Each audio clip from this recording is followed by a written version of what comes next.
Hari Om, let's continue with our current Jewels of Yoga Upanishads.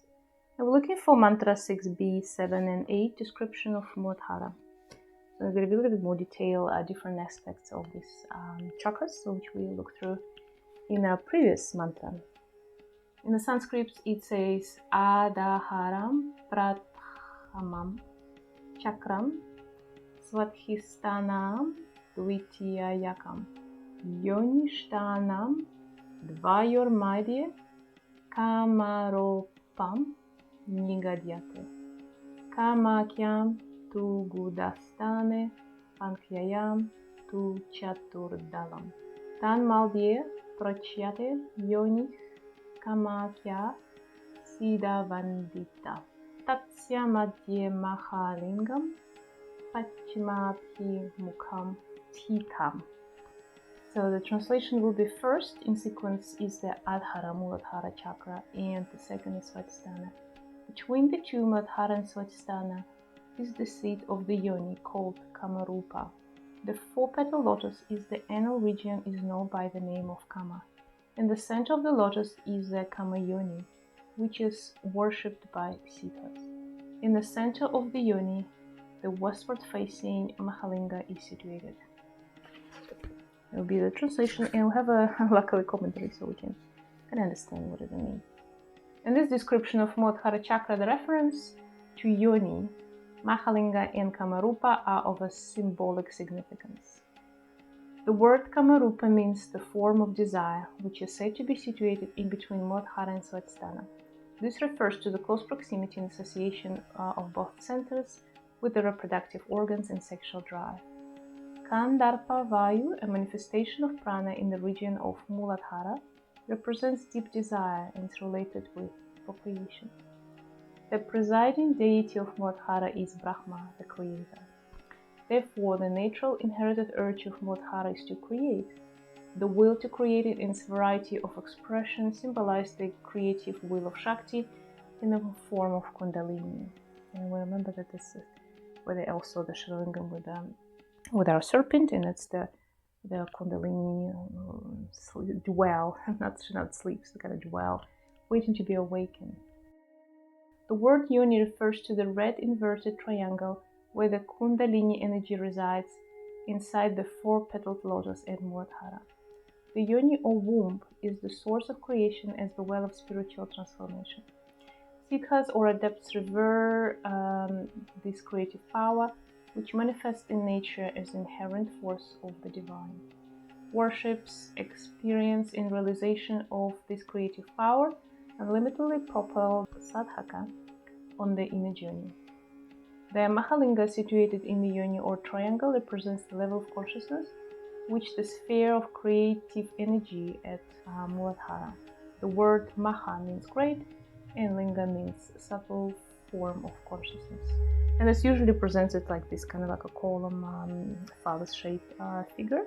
You see it a lot in all around India or other countries, so somewhere there in the same region. You can see how they're depicted in the stones of different size, and people bring flowers to that. And it's not just how we usually trying to interpret it with the modern science, that it's kind of reproduction or harvest representation.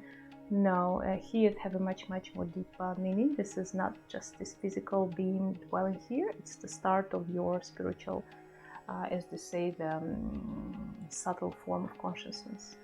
So it's not as we, not we, but like I can read a lot of Western scientific interpretations of these ancient phallus-like monuments and how people worship them, like it's just reproduction or harvest or something like that. Like, but it's had a little bit different meaning. And I hope you got it through this commentary. It's quite nice commentary.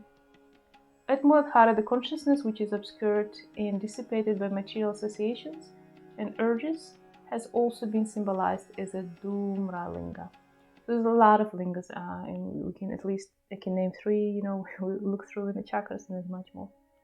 The word Dhumra means smoky. Yes, smoky, kind of like a wet asphalt and smoky color. This gross form of consciousness, which is clouded over the desires and material associations, has to be purified and refined by the awakening of Kundalini. With this awakening, the veil of Maya is lifted from the consciousness and it shines forth in its own inner light. Therefore, it is also called Swayambhulinga, which means self-effulgent consciousness. Westward-facing Pachima has been used to describe the position of the Mahalinga in the Yoni or triangle of Mooladhara. And you see, it's kind of smoky and it's obscured by our desires, and it's represented by the position. And when you climb your stairs up, and remember the one that here in Ajna is and one in Sahasrara. One Sahasrara will be pure white color, so that's its true form. 3 pranic channels or nadis, known as Ida, the lunar force, Pingala, the solar force, and Sushumna, the spiritual force, they rise from the Yoni or triangle directly above the Mahalinga and connect Mooladhara with the other chakras in the brain. And I say this many times, and I'm going to repeat it again.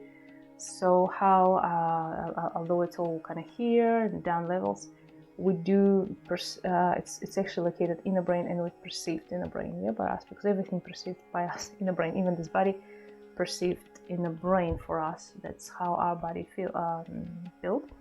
But also don't forget about these other bodies you have. So in the physical form, it's kind of like in the mind, which is like a computer for us to perceive information. But in other dimensions, it could be perceived anyhow. And that's why the Tantra yoga tell us that you can get to this state of enlightenment from any point of any being existed here on this planet or anywhere else. It's not about gradually coming up through every step. It will be easier, and it will be more sure enlightenment if you go this traditional way. And for many people, we have to go because too many things happening in this life with us. Too many distractions, too many electric currents. I'm sitting surrounded by this microphone that connected to my computer, the wire going through, the Wi-Fi pushing through. And I have not just my Wi-Fi, I have the Wi-Fi of my neighbors. I have 5G, the cell phone connection. It's all obstruct us and stop us from this.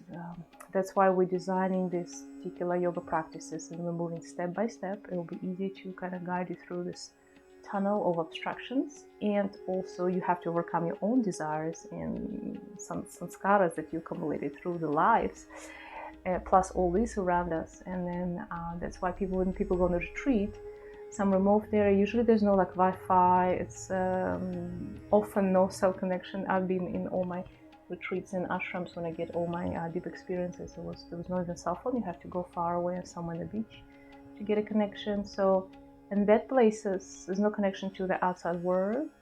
You do get very fast progress no matter what yoga practices you do. And of course, absolutely you feel the energy of your teacher or the guru. So they have been described along with the other Nadis further on the text. In the psychic body, Pingala nadi emanates from the western side of the yoni or triangle, and its function is to carry the vital force from the base chakra to the other chakras. The westward facing Mahalinga therefore represents the influence of life force or physical energy on the consciousness at the level of Mooladhara. It's very self-sufficient. So here it describes you, there's so many properties you learn about this chakra, and so many colors, pictures, what it represents, what it means, how to activate it.